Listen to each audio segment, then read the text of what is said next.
순항하는 KF-X 미 G-카이의 엔진 첫 인도. 한국형 전투기 사업이 순항하고 있다. 이 전투기에 탑재할 미국 제너럴 일렉트릭 엔진이 인도됐다. KF-X의 심장이라고 할 수 있는 핵심 장비인 엔진이 공급되면서 KF-X 개발 사업도 한층 탄력을 받을 것으로 보인다. 9일 플라이트 글로벌 등 방산 매체들에 따르면 미국 항공기 제작업체인 제너럴 일렉트릭 에비에이션은 지난 5월 한국 방산업체인 한국항공우주산업에 KF-X 항공기용 첫 F410-4G200K 엔진을 인도했다. 한국 정부는 앞서 지난 2016년 5월 G-에비에이션을 엔진 제작 업체로 선정했다. G의 엔진 2개를 탑재할 KF-X의 비행 테스트는 2023년에 시작하고 최종 2026년에 개발이 완료될 예정으로 있다. G는 내년 말까지 F410-4G200 엔진 15개를 시제기용으로 납품할 계획이다.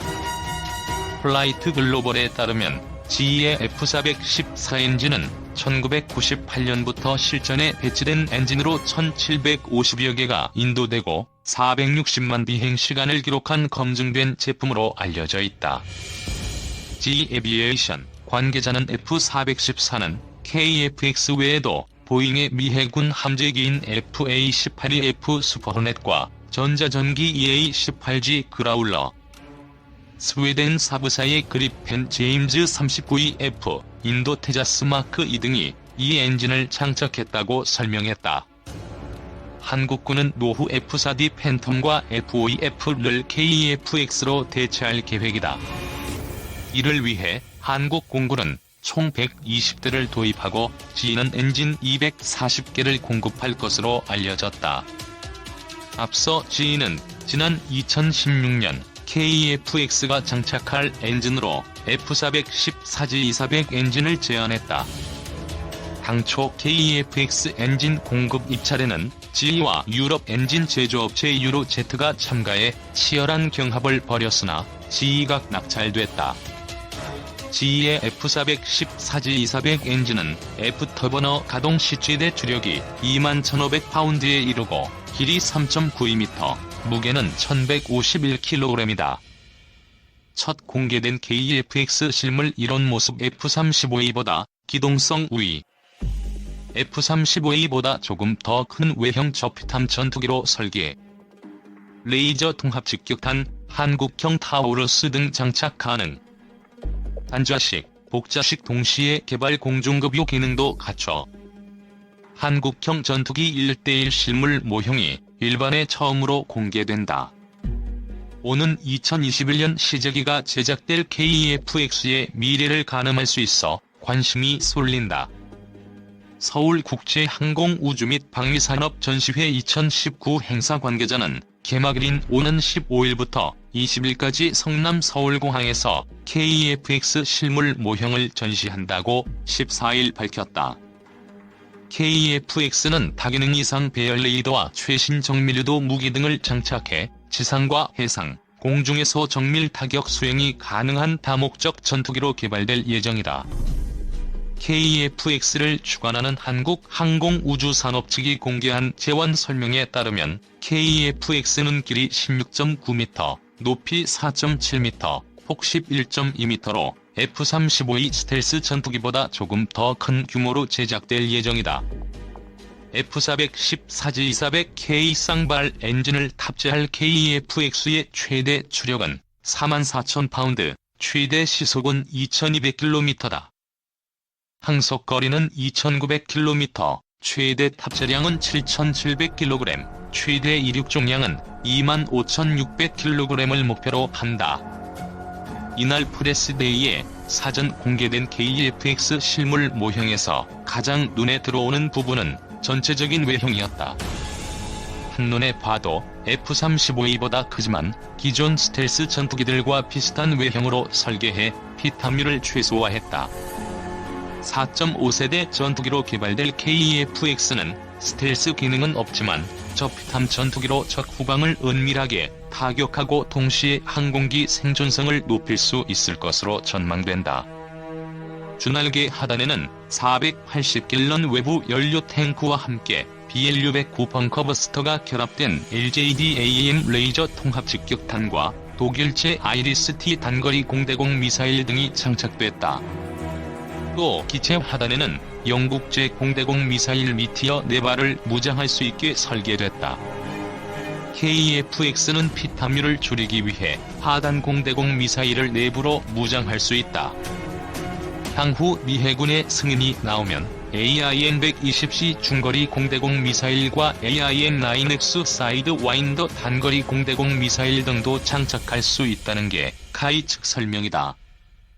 아울러 KF-X는 한국형 타우루스 장거리 공대지 유도탄을 위한 플랫폼을 갖춰 주날개 하단에 2발씩 총 4발을 장착할 수 있도록 했다. KF-X에 장착될 장거리 공대지 유도탄은 피탐지율이 극도로 낮은 스텔스 유도탄으로 국내 개발 중이다.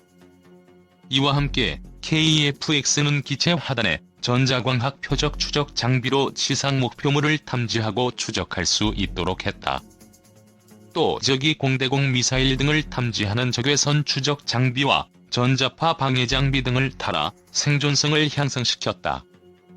또 이날 공개된 모형은 단좌식이었지만 카이는 향후 복자식 동시 개발을 염두에 두고 있어서 조종석 뒷부분에 공간적 여유를 두고 있는 점도 눈길을 끌었다.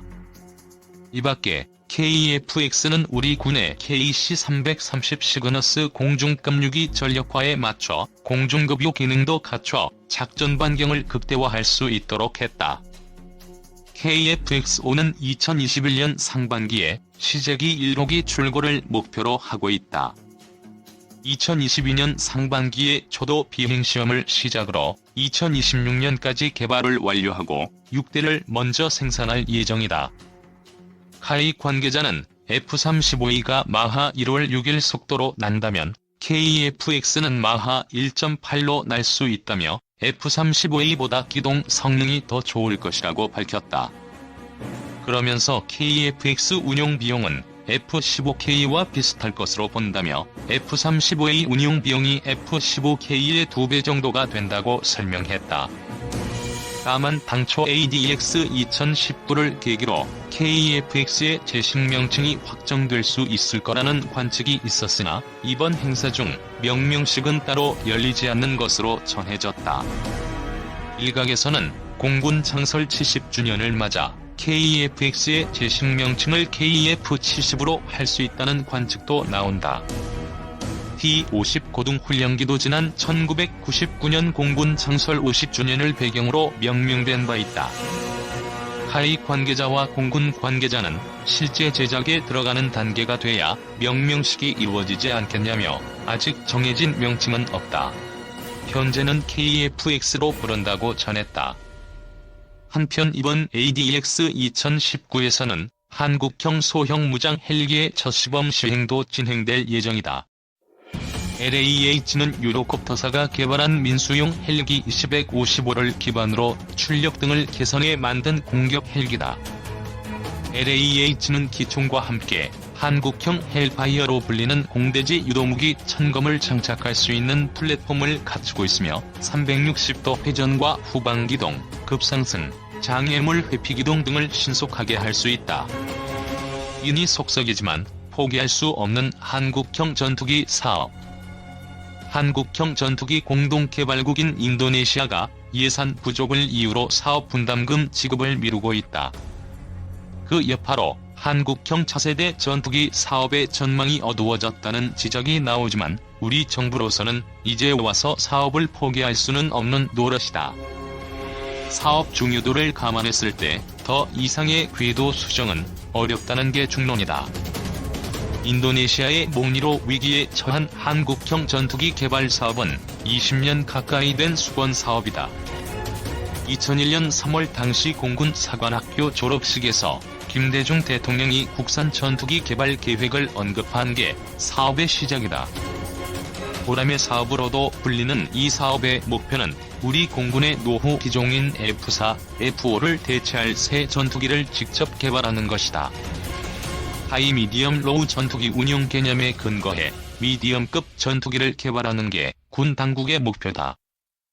장거리 중무장 하이급 전투기는 최고 성능 전투기로 구매하기로 방침이 정해졌고, 그 결과 미국으로부터 F-35E 스텔스 전투기가 도입됐다. 한국형 전투기는 미디엄급을 채우게 된다. 군은 2015년 한국 항공우주산업을 한국형 전투기 개발업체로 선정했다. 초기 개발비는 약 8조 8천억 원, 양산비는 9조 6천억 원으로 책정됐다. 운영유지 비용까지 포함하면 전체 사업 규모는 30조 원에 육박하는 것으로 알려졌다. 내년에 시험용 전투기 1호기가 제작되며 2022년 첫 비행이 실시될 예정이다. 새 전투기는 길이 16.9m, 높이 4.7m, 폭 11.2m로 F-35E 스텔스 전투기보다 다소 크다. 쌍발 엔진을 탑재하며 최대 주력은 44,000파운드, 최대 속력은 시속 2200km이다. 비행 속력은 마하 1.6인 F-35E보다 다소 빠르다. 스텔스 기능이 없는 점이 흠이다.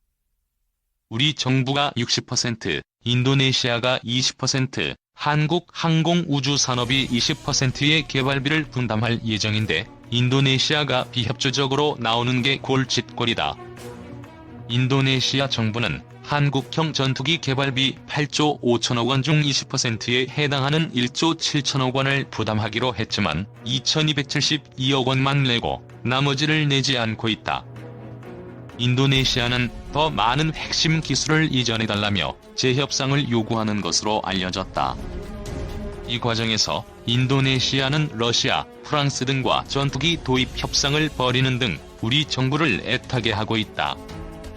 프라보워 수비안토 인도네시아 국방부 장관은 최근 러시아와 프랑스를 방문해 수호이 수-35 전투기, 라팔 전투기 등을 구매할 의향을 내비쳤다. 러시아, 프랑스와의 거래를 지렛대 삼아 한국형 전투기 기술 이전과 분담금 할인을 이끌어내려는 인도네시아의 노림수가 엿보이는 대목이다. 최악의 경우 인도네시아가 사업에서 이탈하면 인도네시아 현지에서 제작하기로 예정된 새 전투기 50대가 생산 계획에서 빠진다. 계획한 전투기 생산 대수가 줄어들면 전투기 대당 가격이 올라가 수출 등에 악영향을 미칠 수 있다. 이 때문에 정경두 국방장관이 지난해 12월 인도네시아를 직접 방문해 프라보워 장관을 설득했다. 정 장관은 한국형 전투기 공동개발 사업의 인도네시아 총괄 책임자인 마흐푸드 MD 장관과 만나 사업의 중요성을 강조했다. 이처럼 인도네시아의 비협조로 논란이 커지자 한국형 전투기 사업에 대한 비관론이 다시금 고개를 들고 있다. 인도네시아처럼 전투기 개발 경험이 없는 국가와 합작하는 것이 애초부터 의미가 없었다는 비판이 제기된다. 보잉, 로키드 마틴, 이즈 등 선진 항공업체와의 합작이 필요했는데 인도네시아를 사업 파트너로 끌어들인 것 자체가 실책이란 것이다. 대당 가격도 걱정거리다. 인도네시아의 이탈을 감안하지 않더라도 치솟는 개발비 탓에 대당 가격이 F-35E보다 비싸질 것이란 우려가 있다. 스텔스 기능을 갖춘 5세대 전투기인 F-35E보다 성능이 떨어지는 4에서 4.5세대 전투기인 한국형 전투기가 더 비쌀 경우 해외 수출길이 막힐 수 있다. 한국형 전투기 가격이 오를 것이란 전망이 나오자 차라리 그 돈으로 F-35E를 100대 정도를 구입하는 게 낫다는 주장이 제기될 정도다. 아울러 한국형 전투기의 수출 전망이 어둡다는 분석은 그간 거듭 나왔었다. 2020에서 2030년 전 세계 미디엄급 전투기의 소요는 1770여 대 수준이며 이 중 정치적 문제로 판매가 불가능한 나라의 소요 635대와 전투기 독자 개발을 추진하고 있는 나라의 소요 400대를 제외하면 소요 발생은 565대에 불과하다는 것이었다. 이런 협소한 시장을 두고 라팔, 타이푼, F-35, F-16, F-18, 그리펜 등과 경쟁해야 하기 때문에 한국형 전투기의 수출이 어렵다는 지적이 제기돼 왔다. 게다가 한국형 전투기에 들어간 미국산 장비로 인한 미국 정부의 수출 허가 문제가 수출의 걸림돌이 될 수 있다. 이 같은 비판이 여전하지만 이제는 돌이키기는 어려운 상황에 처했다는 견해가 지배적이다. 당장 내년에 시제기가 나오는 마당에 사업을 없는 것은 사실상 불가능하다. 미디엄급 전투기를 채우는 게 급선무다. 한국형 전투기는 이미 노후화된 미디엄급, 로우급 노후 전투기를 대체해야 한다. 현재 우리 공군 전투기는 400여 대다. 전략적 타격 능력을 발휘할 수 있는 하이급 전투기, 다양한 작전에 투입 가능한 미디엄급 전투기, 지상군 지원에 주로 쓰이는 로우급 전투기가 있다.